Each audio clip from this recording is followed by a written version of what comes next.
about solar energy. Today I'm going to cover a bit vast spectrum and talk about renewable and few of the non-renewable sources of energy.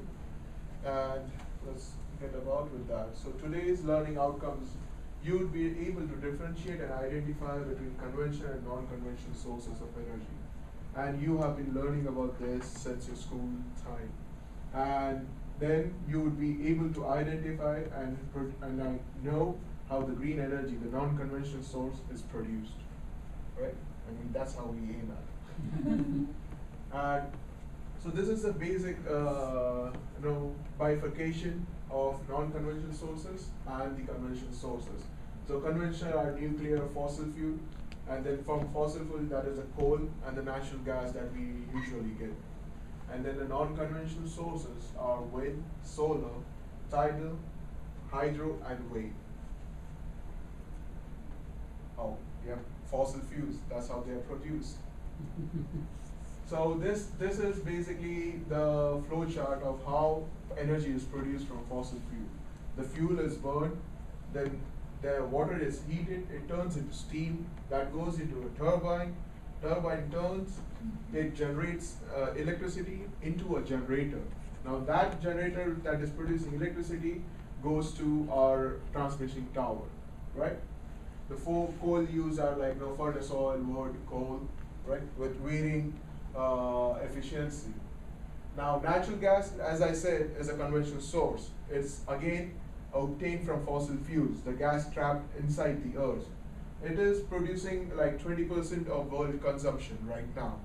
And it is much cleaner compared to coal power plants or the furnace fire, right?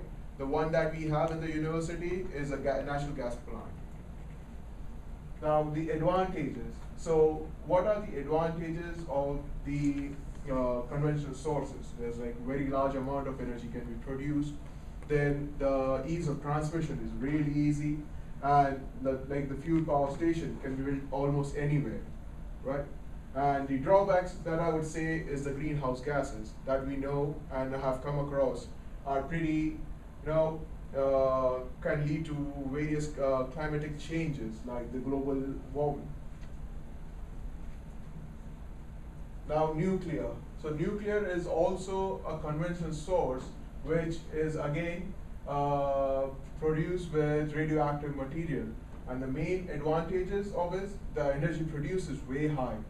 And with small amount of fuel, you can produce large amount of electricity. But the harmful disadvantage is the material, the fossil fuel that is burned is radioactive, and you need to put it in water and maintain it so that it does not cause any radiation. And any leak in radiation could lead to wipe out of that entire zone, like Chernobyl. Then biomass. Now biomass is again sort of a conventional source, but it again is produced by, I'd say, garbage that is collected, the organic decaying material that is lying around the house, which normally would go to a dump yard. That is used to produce electricity. Similar way that we use coal. It again produces much less pollution than fossil fuel, and it is a renewable, kind of a renewable source. And the drawback is the burning efficiency is not as high as coal or oil. Now wind. Wind, as we know, is a widely used renewable source of energy. The main advantages of this is it's free, you can harvest it almost anywhere, and you don't need much setup cost. But when it comes to a disadvantage, the wind flow is very erratic.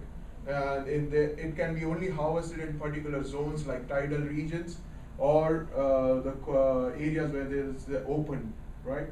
And the cost of wind, the windmill itself is very high. Now solar energy, like Adil previously mentioned, is again a renewable source of energy.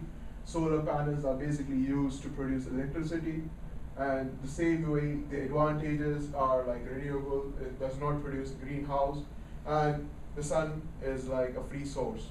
The only disadvantage to this is like the amount of energy produced is not up to the mark. The technology is still developing and we need more time.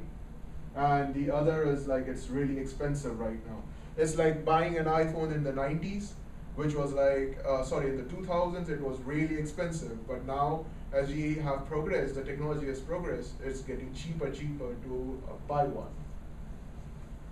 Geothermal energy is again a similar sort to a natural gas, and it can be only be used or harvested in zones where it is already existing. And on the similar fronts, we cannot use it everywhere. So that is the main drawback. And when you are extracting geothermal energy, there are other poisonous gases that might be trapped inside the earth that might also lead to, might escape and harm the environment around the ecosystem around it. And fractioning that we have already come across is a major problem. Hydroelectric power plants, these are basically the hydro dams that we have, like the one in Ontario. And the electricity produced by it is again a free source. The issue can be is to build a dam, it is very expensive. A vast area needs to be evacuated and relocated if there are people staying in there just to build a dam. And if there isn't heavy rainfall or good enough rainfall, then the source, there won't be enough water to produce electricity. Now, wave energy is similar on the concept as hydroelectricity, but in this, the waves actually are producing motion that runs the turbine that leads to production of electricity. The major drawback of this system is that the waves, the energy produced by the waves is not constant. The electricity that is generated is very small. I mean, larger waves would produce larger electricity, but smaller waves won't. So to maintain the equilibrium is very difficult. Similar, yep. Are we on the non-conventional sources of energy? Yeah, so this is a non-conventional. Oh, okay. This is the non-conventional. And now coming to the tidal wave, it's similar to the wave, but the tidal wave is produced, the energy produced inside the ocean and not above the ocean. That turns the, as we can see in the picture, it turns the blades that produces electricity. That turns the turbine and then again produces the electricity. But again, in this, the disadvantage is that the ecosystem, water ecosystem is majorly affected when we are using such kind of systems. And any mishap or any contamination can lead to marine life. So in a way, to summarize, I'd say renewable sources, though found in abundance, are really difficult to exploit in producing energy. And non-renewable sources, there is a lot of potential, but the technology is still coming up.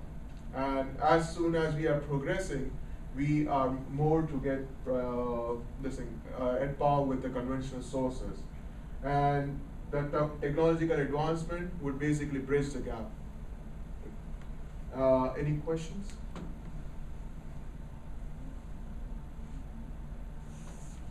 All right, thank you. Yeah.